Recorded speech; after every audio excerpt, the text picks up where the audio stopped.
와주신 관객 여러분 감사합니다. 저는 부산영화제 프로그래머 강소원이라고 합니다. 감독님 보실게요. 정윤석 감독님 모셨습니다.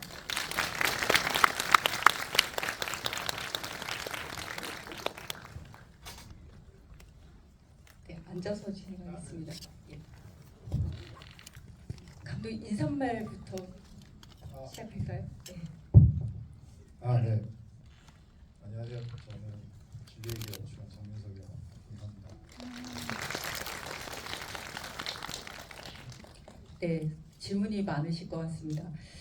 질문을 받기 전에 부탁의 말씀을 잠깐 드리자면 이 영화가 편하게 자유롭게 말할 수 있는 인물은 아니잖아요. 그래서도 안 되는 인물에 관한 영화이기도 하고, 그래서 이 자리에서 질문은 영화 그 자체에 관한 질문이었으면 합니다. 네, 질문 받겠습니다. 손 들면 제가 마이크 전달하겠습니다. 제가 하는 건 아니죠. 예, 바로 질문을 받아요? 네, 제가 할까요? 그래도 뭐 오랜만에 뵙는데 프로님. 저는 중간에 끼어들겠습니다. 네네. 제가 말을 많이 하면 관객들이 싫어합니다. 예, 저 영화 잘 봤고요. 저 감독님 다큐멘터리 좋아해가지고 저 밤섬에 졌다 서울 불바다다 뭐 작년에 부산에서도 눈썹도 다 보고 했는데 그 작품들을 보면은 개인의 사적인 이야기에서 보편적인 화두를 건네는 뭐 간접적으로 어떻게든 건네는 방식이었다고 저는 생각을 했습니다. 근데 이번 작품은 뭐 그 인물이 워낙 파급력이 큰 인물이기도 했고 그래서 그런지 처음부터 끝까지 그냥 개인에게만 계속 집중을 하고 있는데 이런 전개를 그러니까 이전과 조금 다르게 느꼈던 이런 전개를 또 택한 이유가 있는지 궁금합니다.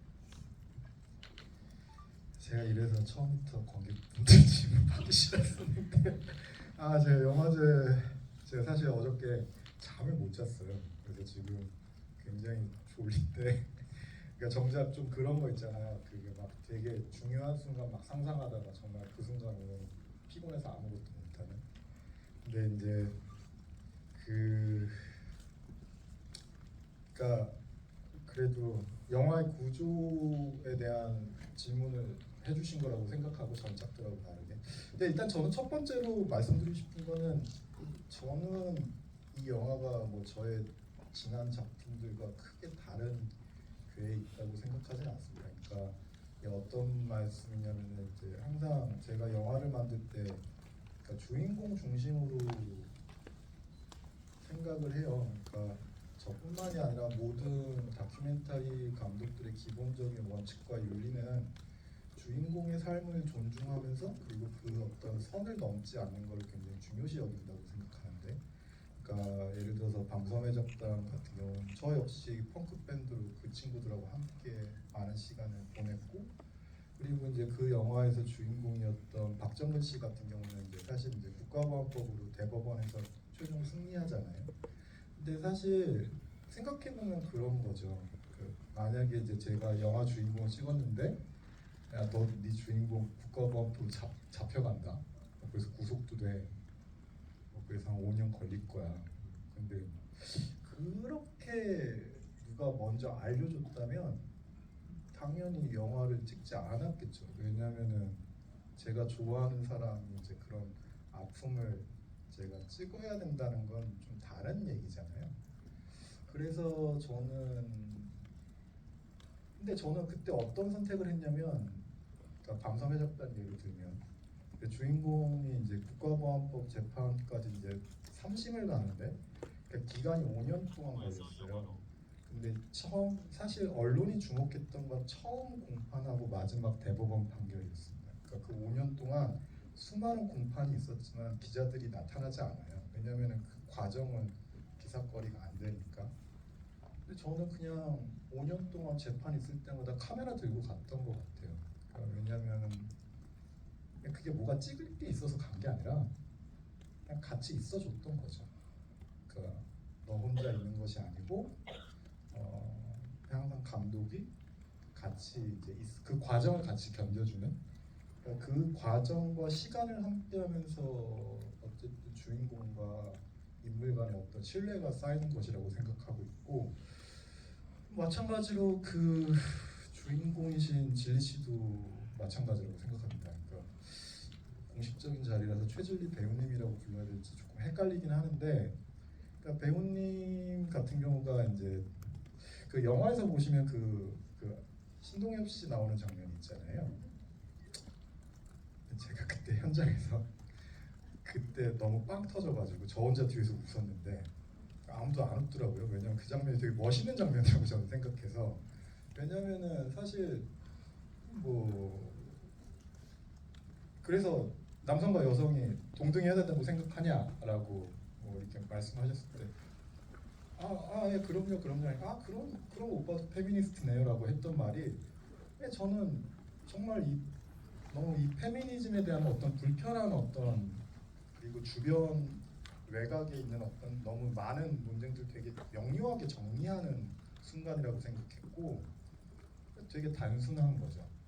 사실은 그게 사실 코어인 거고, 그러니까 그게 이제 이상하게 한국 사회에서는 되게 갈등화되는데, 근데 그런 것들을 되게 명쾌하게 정리를 하셨다고 해서 그 순간에 되게 순간적으로 제가 웃음이 났던 것 같아요. 그래서 이제 배우님한테 또 오늘 되게 멋있었다라고 말씀드렸던 거 기억나고, 그리고 그 제가 이렇게 항상 주인공들하고 이렇게 일을 할 때 제 전작도 마찬가지인데, 제가 이렇게 습관이 하나 있는데 이렇게 내려다보지를 잘 않아요. 그러니까 이제 예를 들어 눈높이를 항상 맞추려고 해요. 어떤 대화나 이런 걸 할 때. 근데 이제 배우 이번 주인공은 연예인이시잖아요. 그러니까 주로 이제 휴식 시간이 이제 대기실이나 분장실에 계시면, 그러면 이제 대부분 의자에 앉아 있을 수밖에 없잖아요. 근데 제가 아까 말씀드렸듯이 저는 언제나 눈높이를 맞춘다고 하니까 저도 모르게 어느 순간부터 계속 무릎을 꿇고 앉아 있더라고요. 근데 이제 저희 스태프들이 그 모습이 하도 웃겨가지고 뒤에서 몇 장 찍어놓은 게 있어요. 그러니까 배우님이 이제 이렇게 대기실에서 이렇게 의자에서 이제 쉬고 있으면 이제 저는 이제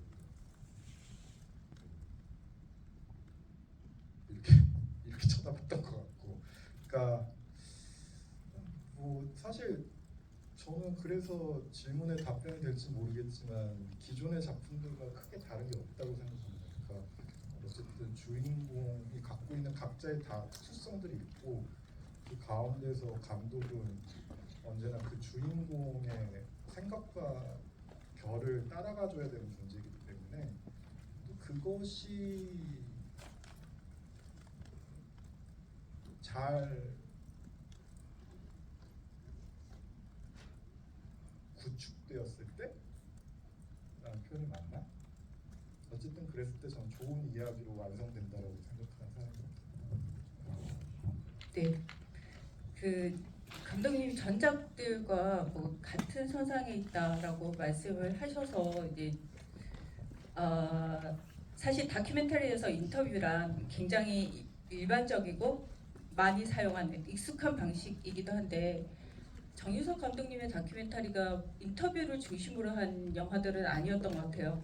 그렇지만 이 영화는 무엇보다 그 인터뷰가 이렇게 뼈대가 되는 영화인데, 이 인터뷰가 이루어진 시기가 그 인물과 얼마나 안 이후이고, 네. 제 질문이 끝나지 않아요. 네네. 질문 좀. 그리고 저는 이렇게 이 인터뷰가 굉장히 특별하다고 느꼈어요. 보통의 인터뷰가 아니다라고 느꼈는데, 그런 이 결과물을 만들어내기 위해서 그 인터뷰를 특별하게 만들기 위한 어떤 감독님의 방법이 있었을까요? 이렇게 많은 대학 끝에 이후에 녹화를 했다든가, 아니면 그 인터뷰 안에서 뭔가를 끌어내기 위한 감독님의 방법이 있었거나, 예, 그것에 관한 얘기를 네. 드려주시면. 제가 항상 이런 질문 되게 부담스러운 게, 이 감독이 일반 관객들은 감독이 되게 다 알 거라고 생각을 많이 하잖아요. 뭐 그런 감독님들이 있으실 것 같은데 저는 멍청이라서. 근데 저는 근데 제가 이제 프로님 말씀을 제대로 이해한 건지 모르겠지만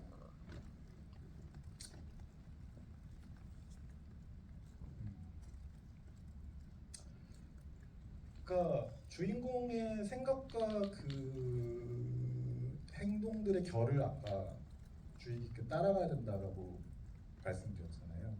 그러니까 이제 예를 들어서 뭐 다시 그 아프레밤 그때로 가보면 사실 예능이라는 것이 서로 이렇게 말을 끼어들면서 자기 분량을 따먹는 거잖아요. 그렇게 해서 이제 애드립도 치고 그렇게 해서 막 재밌는 것도 터뜨리면 이제 뭐 방송 잘한다 뭐 이렇게 보여지기도 하는데 근데 제 기억에는 그 주인공이신 배우님께서는 주로 말을 많이 경청하셨던 것 같아요. 그러니까 이게 되게 특이한 건데 그러니까 예를 들어서 실제로 저랑도 그렇게 많은 대화가 별로 없었어요. 그러니까 제가 예를 들어서 감독으로서 이런 것들을 표현하고 싶다라고 얘기했을 때 적극적으로 자기 의견을 주장한다기보다는 그걸 되게 좀 많이 들으시는 편이었고 그러니까 상대방의 입장을 굉장히 수용하려는 태도를 굉장히 많이 보이셨던 분이었던 것 같아요. 그러니까 그런 것들이 그러니까 어떤 일반인들한테는 그 설리라는 이미지랑 굉장히 대척점에 있는 이미지라고 저는 생각을 했고 근데 저는 그때 진리라는 사람은 원래 이런 사람이구나. 그러니까 되게 조금 쉽게 설명하면 배우님께서는 제가 생각할 때 원래 전 친절과 배려는 굉장히 다른 것이라고 생각을 하거든요. 그러니까 예를 들어서 친절이란 건 보여지는 것이라고 생각해요. 그러니까 친절이 보여진다고 해서 나쁜 게 아니라 그러니까 누구한테 잘해주는 것도 보여질 수 있죠. 근데 그런 것 보여지는 행동들은 전 친절에 가깝다고 생각하고 배려는 그런 것들이 잘 드러나지 않죠. 근데 그거를 명확하게 구분하면서 행동하는 사람들은 많지 않다고 생각해요. 근데 그런 점에서 배우님은 좀 친절과 배려를 항상 구분할 줄 아는 사람이었고 그 사람들의 생각을 더 많이 들었던 것 같고 그러니까 이제 그런 과정에서 그 예능이라는 어떤 TV 포맷과 많이 대척점에 있죠.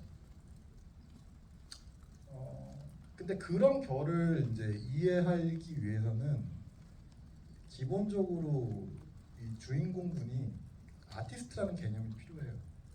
그러니까 이 사람이 뭐 이렇게 연예인이라거나 아이돌이라거나 이런 게 아니라 그냥 이 사람도 아티스트라는 자의식을 갖고 있고 그러니까 아티스트로서 이 사람의 행동을 바라봐주는 게 굉장히 중요했는데 근데 이제 사실 그런 것들은 좀 어려운 문제니까요 현실적으로. 근데 저는 그 지점에서 항상 이 배우님을 아티스트라는 관점에서 항상 바라봤었고 그러니까 저 사람이 보여주는 어떤 태도나 침묵에는 다 의미가 있다라고 생각을 했던 것이죠. 그러니까 저 침묵이 사실은 그러니까 저는 사실은 예를 들어서 뭐 예능도 한 10시간 촬영하면 1시간 편집되는 거잖아요. 거기에 굉장히 이제 누락된 것들을 저도 모니터할 거 아니에요. 결국에는 이 주인공께서는 그 침묵들이 다 잘려나가는 것이거든요. 그게 이제 사람들한테는 그게 그러니까 소위 이제 방송에서 막아떴다고 하는 건데 사람들한테는 그 부분이 삭제가 되니 그러니까 이 주인공이 갖고 있는 어떤 되게 중요한 어떤 아이덴티티를 잘 전달받지 못하는 것이라고 생각했고 그런 부분에서 어떤 때로는 그분의 행동이 급진적으로 보일 수도 있고 또 많은 오해와 논란이 생겼다라고 저는 판단을 했고요. 그래서 인터뷰로 다시 돌아가 보면 좀 되게 특별한 게 없었던 게 그냥 주인공이 대답할 때까지 기다렸던 것 같은데요. 그러니까 생각을 정리하시고 그냥 자기의 어떤 솔직한 대답을 할 수 있을 때까지. 그러니까 이제 영화에서 그런 말씀 하시잖아요. 그러니까 뭐 너가 원하는 게 뭐야? 네 생각이 뭐야? 라는 그런 질문을 이제 처음 받아봤다고.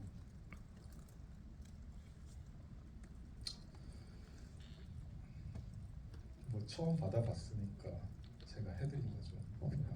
뭐 말씀하실 때까지 뭐 기다리셔가지고 그래서 그냥 뭐 그랬던 것 같고 그 좀 한 가지 에피소드가 좀 생각나는 거는 저희가 그 인터뷰 준비하기 위해서 14년치 기사를 다 읽었어요. 그러니까 저희 영화 제작팀이 되게 고생을 많이 했는데 그 일단은 주인공 13살 그 아역 배우 시절부터 돌아가시고 사후 인터뷰 기사까지 모든 거를 다 점검했었고 그리고 이제 실제로 돌아가시고 나서 이 영화를 찍을 때도 그 별도의 빅데이터 리서처를 고용해서 그런 것들을 다 하나하나 자료 정리를 좀 했었고 왜냐면 이제 저희한테는 그게 단순히 기사가 아니라 어쨌든 주인공이 유품이라고 생각했습니다. 그냥 고인의 어떤 말씀이기 때문에 그런 관점에서 항상 봤었고 그러니까 예를 들어서 뭐 일기장도 사용됐을 때 애니메이션 팀한테 넘길 때 이거를 그냥 그림이라고 생각하지 않아줬으면 좋겠다. 이거는 고인의 유품이니까 그것을 어떻게 보존하고 처리 과정에서 그런 것들이 이제 엄격하게 보안 과정이나 이런 매뉴얼이 필요했었고 그런 거 하나 하나를 굉장히 이제 섬세하게 그런 룰들을 만들어가기 시작했죠. 그래서 이제 네 그래가지고 저희가 그 14년치 그 인터뷰 기사를 제본을 해가지고 약간 미리 한번 그거 사진 찍어서 보여드린 적 있죠. 부담 좀 가지시라고. 그랬던 그러니까 그래서 이제 왜냐면은 사실 인터뷰라는 행위는 굉장히 공적인 행위잖아요. 그리고 인터뷰이와 인터뷰어의 관계는 굉장히 친밀하면서도 굉장히 먼 관계라고 생각해요. 그러니까 실시간으로 공수가 바뀌고 근데 그 안에는 굉장히 신뢰와 존중이 필요하죠. 그러니까 저는 그런 과정에서 이 인터뷰가 나왔다고 생각하고 네 사실 굉장히 그러니까 사실 다큐멘터리는 그 도큐멘트 자체가 기록이라는 뜻이잖아요. 그러니까 기록 자체로서 굉장히 의미가 깊다라고 저는 생각하고 있습니다. 네. 그 14년치 인터뷰 준비에 아마 진리 씨가 인터뷰에서는 뭔가 이렇게 탈탈 털릴 수밖에 네. 없겠구나라는 각오를 하고 나오셨을 것 같네요. 근데 각오보다는 이제 그런 부분이 이제 좀 허를 찔린 부분이 있죠. 그러니까 예를 들어 단백질 인형을 만드는 사람이 그게 제 기억으로는 16살 때 인터뷰하셨던 걸 거예요. 그러니까 이제 갑자기 그 기사 얘기가 나오니까 이제 좀 그때 이렇게 멋쩍어 하셨잖아요. 그러니까 이제 그런 것까지 다 뒤져봤을 거라고는 생각을 못했으니까. 근데 이제 저는 그런 표현들이 되게 주인공의 어떤 캐릭터 섬세함을 되게 드러낸다라고 생각하는데 그게 결국 어머니에 대한 그리움인데 근데 그걸 이제 단백질 인형이라고 말씀을 하신 거 인형을 만드는 사람이라고 얘기를 하신 거잖아요. 그런 어떤 비유적인 어떤 접근이나 그런 것들을 좀 유심히 봤던 것 같아요. 그러니까 이 사람은 직접적으로 얘기하는 사람이 아니다. 그러니까 자신의 그러니까 되게 자기 감정이 되게 솔직한 사람인데 그거를 직접적으로 얘기하는 걸 되게 피하는 사람인 것 같다. 뭐 그런 것들을 이제 하나하나 이제 발견해 나가는 거죠. 네.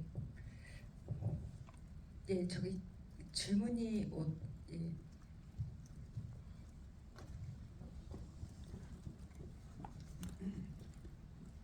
네, 저 사려 깊은 영화 잘 봤습니다.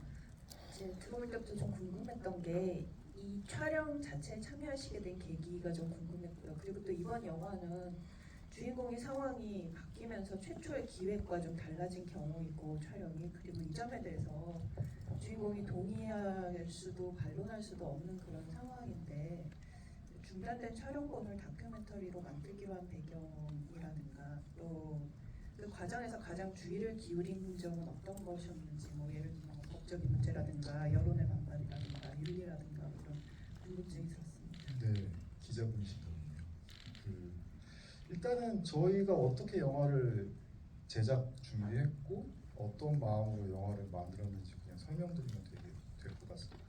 일단 저희는 영화를 만들 때 저희 법률자문 분이 계세요. 그러니까 두 분 다 여성이시고 인권 변호사십니다. 그리고 뭐 예를 들어서 박수진 변호사님 같은 경우는 실제로 2019년도에 미래 여성제도자상 받으신 분이고 그때 시상자가 그 김영란법을 만드신 김영란 대법원장이셨거든요. 그러니까 많은 여성계랑 되게 존중과 이렇게 존경을 받고 계신 분이고 또 한편에 신하나 변호사님 역시도 그에 합당하는 그런 어떤 많은 사람들의 신뢰를 받고 계신 분들인데 일단 저희가 그분 편집 단계에서 법률 자문을 받으면서 하나하나 다 점검했던 것 같아요. 제가 연출자로서 부탁드렸던 건 그러니까 유가족 보호라는 측면이 굉장히 중요하다. 그리고 두 번째는 고인의 명예라는 측면에서 이 영화의 인터뷰 편집본이 그런 것에 저촉될 수 있는 부분이 있는지를 굉장히 수차례 많이 검토했던 것 같고 그리고 또 한편으로는 또 이렇게 그 최성경 정신과 상담의가 이제 저희 편집자분에 계신데 그러니까 이분도 되게 권위자십니다. 그리고 실제로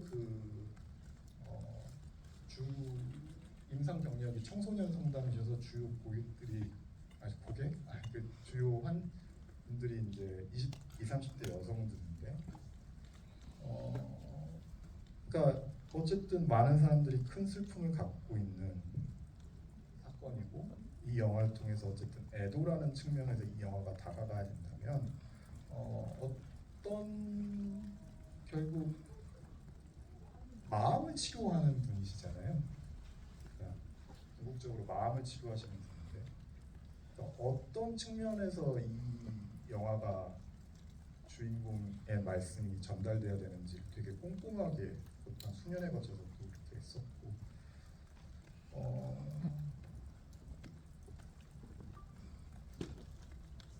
유가족 분들께도 처음에 만났을 때 영화가 나오기 전부터 인사드리고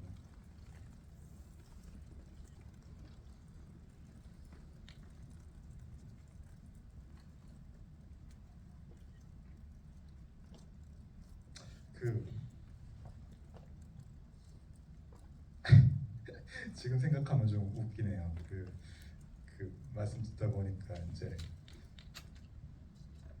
감독님은 이 영화를 통해서 무엇을 얘기하고 싶으냐라고 얘기했을 때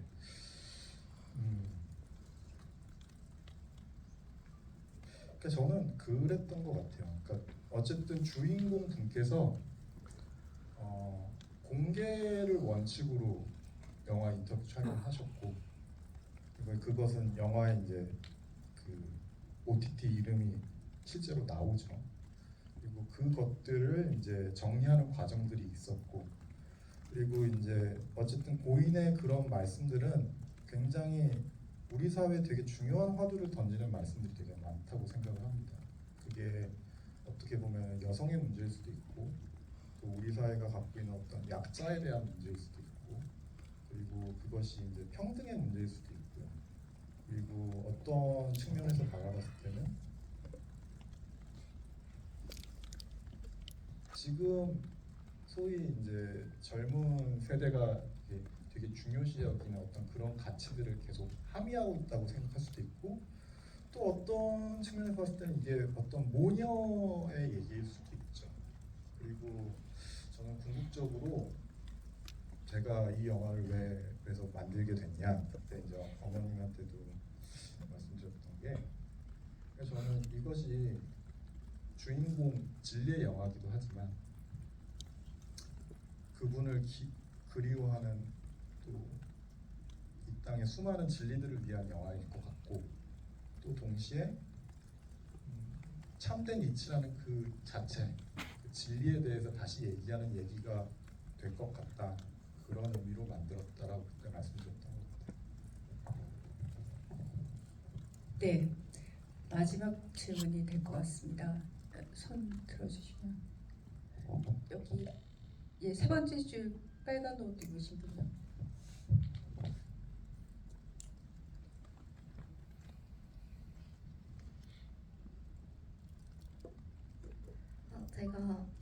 제가 사춘기를 겪기 시작할 때쯤부터 설리님이 저한테 너무 뮤즈 같은 존재였어서 정말 너무 슬프고 힘들었었는데 팬으로서 이렇게 다시 생전 모습을 보고 떠올릴 수 있는 기회를 만들어 주셔서 너무 감사하고, 혹시 이런 질문은 실례가 될 수도 있지만 원래 개봉되어야 했을 작품에 대해서도 굉장히 아쉬움이 있어서 혹시 원작품의 촬영 영상과 관련해서는 이후에 추가로 공개될 것이 있는지에 대해서 궁금합니다. 무슨 말인지 모르겠어요. 원래 넷플릭스에 공개하기로 되어 있었던 생전에 촬영했던 작품 영상에 대해서는 혹시 추가로 공개될 것이 있는지 그게 무슨 말인지 모르겠어요. 저희 그러니까 그 질문한 의도가 그 넷플릭스랑 뭔가 얘기돼서 뭔가 뭐 아시는 게 있으신가요? 그런 게 아니고 네네. 그 생전에 원래 개봉했어야 하는 작품에 대해서 원래 개봉이 네, 인터뷰 영상 위주로 많이 나와서 예예. 그 작품 영상을 촬영했던 영상이 비중이 많이 적었던 것 같아서 혹시 그런 영상에 대해서는 추가로 네. 그 저희가 그 촬영한 영상은요. 그 이제 그 메인 인터뷰가 일단 기본이 있고요. 그리고 두 번째는 그 이제 유가족의 협조를 얻어서 고인의 그 기록들, 왜냐면 유품들 이제 그림이라든지 그런 생전 모습을 잘 기록으로 남겨야 되니까 그런 집촬영을 한 그게 메인 소스고요. 그거 말고는 지금 소스가 별도로 이렇게 뭐 질문하신 거 외에 뭐 다른 촬영 소스가 있지는 않았습니다. 그러니까 뭐 그래서 뭐 추가로 공개되거나 뭐 그런 거는 없을 것 같고요. 오히려 영화를 만드는 제작 과정에서 이제 구조적인 얘기를 조금 먼저 말씀드려야 좀 이해가 편하실 것 같은데, 저희 영화는 크게 세 가지 스트럭처로 이루어져 있어요. 첫 번째는 메인 인터뷰인 주인공의 인터뷰가 있고, 그리고 하나는 애니메이션 파트가 있죠. 그리고 또 나머지 하나는 그 주인공 인스타그램이나 이런 어떤 사적인 그런 어떤 사적 다큐로서의 레이어가 세 개가 있는데, 그러니까 이것이 이제 영화에서 되게 중요한 세 가지 축인 것 같아요. 그러니까 제가 이 영화를 만들면서 되게 중요하게 생각했던 원칙은 아까도 말씀드렸지만 아티스트로서 조명한다였잖아요. 그러니까 저는 이분이 아티스트로서 다시 재조명되는 것이 많은 팬분들이나 또 그것이 어떤 면에서 또 진정한 추모가 될 수 있다라고 저는 생각을 했고, 그분의 유작이 도로시라는 곡이 있잖아요. 그래서 그 도로시의 세계관을 애니메이션으로 이제 만들어 봤던 거죠. 그래서 챕터 1, 2, 3, 4, 5가 이제 결국에 노란 벽돌길, 에메랄드 시티, 그리고 이제 도로시의 구두, 이제 오즈의 마법사, 이제 캔자스 시티라는 게 이게 사실은 오즈의 마법사 챕터인데 도로시의 여정을 뜻하는 것이고, 결국에는 제가 이제 생각했던 건 많은 사람들이 너무 많이 슬퍼하시잖아요. 근데 그 마음을 어떻게 위로할 수 있을까? 그러니까 사실 애도의 그 근본적인 의미는 끊임없이 사랑을 확인하는 것인데, 근데 그 부분에서 저는 주인공의 마지막 유작이었던 도로시의 설정을 빌려와서 이제 그 어떤 애니메이션 파트로 그 도로시의 여정을 이제 같이 영화 중간 중간에 삽입을 하죠. 그래서 결국에는 마지막에 이제 애니메이션 장면이 하늘로 올라가는 것이 어떻게 보면은 우리 곁을 떠났지만 그것도 슬프게 생각하지만 사실 도로시라고 생각하면 자신의 고향으로 돌아간 것이 아닐까? 그러니까 여기 그분의 그 노래 가사말처럼 그러니까 물속에서 이제 미래를 위한 기도라는 어떤 염원을 남기고 그냥 도로시로서 그냥 자신의 어떤 캔자스 시티로 다시 돌아간 것일 수도 있다. 그런 어떤 좀 동화적인 상상력을 넣으려고 했었던 것 같고, 근데 이제 마지막에 이제 그 말의 무게를 질문하면서 엔딩에서 끝나잖아요. 그러니까 그러니까 저는 이제 편집을 할 때 엔딩의 톤에 대해서 되게 고민을 많이 했는데, 그러니까 엔딩에서 주인공께서 블린이 안녕 하면서 이제 내 말의 무게는 어디지? 라면서 말을 잘하는 방법이 뭘까 하면서 막 그 질문을 하시는데, 저는 그렇게 생각합니다. 그러니까 저는 결국에는 마지막에 주인공의 1인칭 시점으로 끝나는 게 되게 중요하다고 생각했어요. 그러니까 이게 왜 중요하다고 생각했냐면, 이게 결국 주인공의 영화라는 걸 좀 강조할 수 있을 것 같아서, 그러니까 이게 화자가 결국 진리라는 것이 중요하니까 그냥 그것이 관객들에게 많은 위로가 될 것이라고 저는 생각을 했던 것 같고, 네, 뭐 어쨌든 그런 어떤 구조적인 측면이 영화에서 설계가 돼 있고 이런 부분들이 되게 중요합니다. 그러니까 사실 너무나 저도 신뢰가 안 된다면 그 말씀드리면 이 영화는 사실 제가 너무나 부산국제영화제 감사드리는 이유 중에 하나가 배우로서 꿈이 크신 분이셨잖아요.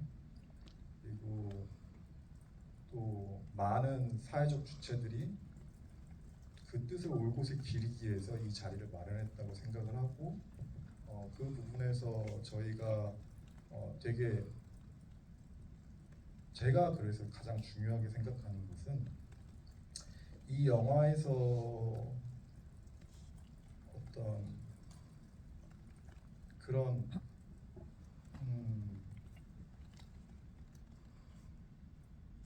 핵심이 있다는 겁니다. 그러니까 이 영화의 핵심이 있다는 얘기죠.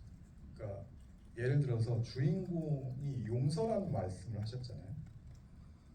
그러니까 그 분이 하신 말씀 안에서 우리가 질문을 담아내야 되는 것이죠. 그러니까 그분이 그 외적으로 무슨 생각을 했는지 아무도 예측할 수 없잖아요. 그러니까 그분이 남긴 말씀 안에서 우리가 각자의 질문을 정리하는 시간을 가져야 되고, 그것이 저는 추모의 시작이자 애도의 시작이라고 생각하는데, 그러니까 이런 어떤 문화들이 한국에 굉장히 약하죠.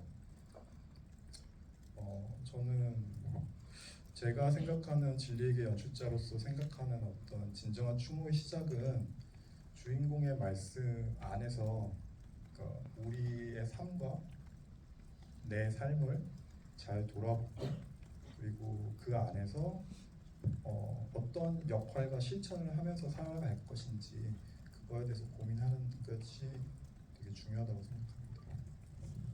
네. 여러분은 지금 여기 계신 분들은 세계 최초의 관객이시지만 저는 이 영화를 이 자리에서 세 번째로 보게 되는데요. 오늘에서야 극장에서 이 영화를 보면서 이 영화가 영화관을 필요로 하는 영화구나라는 생각을 문득 했습니다. 왜냐하면 곧 이제 OTT를 통해서 이 영화를 많은 분들이 보실 텐데요. 극장의 이 어둠과 이렇게 침묵 그리고 집중해서 이 설리 씨의 얘기를 굉장히 귀 기울여서 집중해서 듣는 이게 아주 중요한 어떤 이 영화를 보는 중요한 어떤 그런 과정인 것 같다라는 생각을 했고, 그냥 애도 위로 그 이상은 사실 그 설리라는 인물의 내 이야기를 듣는 것인 거죠. 그래서 굉장히 특별한 시간이었던 것 같습니다. 그러니까 네, 저도 네, 감독님 네, 주세요. 질문은 몇 개 못 받았지만 감독님 얘기를 통해서 꽤 많은 의문들이 해소가 됐을 것 같고 시간이 다 네. 지나서 감독님 마지막으로 이렇게 하고 싶으신 네, 얘기 네. 왜냐면은 프로님이 특별하다고 얘기하셔서 사실 그러니까 뭐 어제 되게 잠을 못 잤다고 말씀드렸잖아요. 많은 생각을 했던 것 같아요. 관객분들이 어떤 질문 하실까, 어떤 분들이 오실까, 어떤 고민 하실까. 또 그리고 주인공처럼 말씀을 안 하셔도 그게 어떤 의미인지 또 알 것 같다는 느낌도 많이 받았고, 그래서 제가 오늘 마지막으로 꼭 말씀드리고 싶은 건, 오늘 이 자리에 처음 오신 분들은 정말 이 영화를 너무 보고 싶어서 오신 분들이잖아요. 그 마음에 너무 감사드리고, 그리고 그러니까 저희 그러니까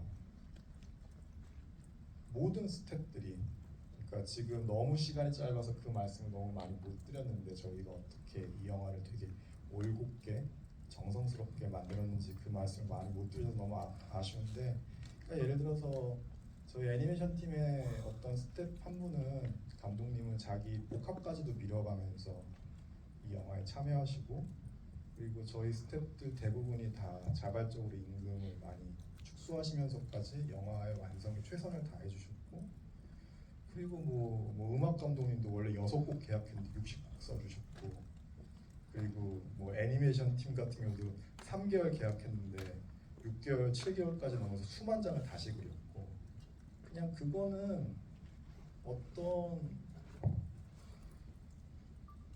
일이다라는 생각으로 그렇게 할 수는 없었던 것 같아요. 그 모든 스태프들이 그렇게 힘든 시간을 같이 겪었지만 다 끝나고 나서 감독한테 참여해서 너무 영광이었다. 너무 감사하다.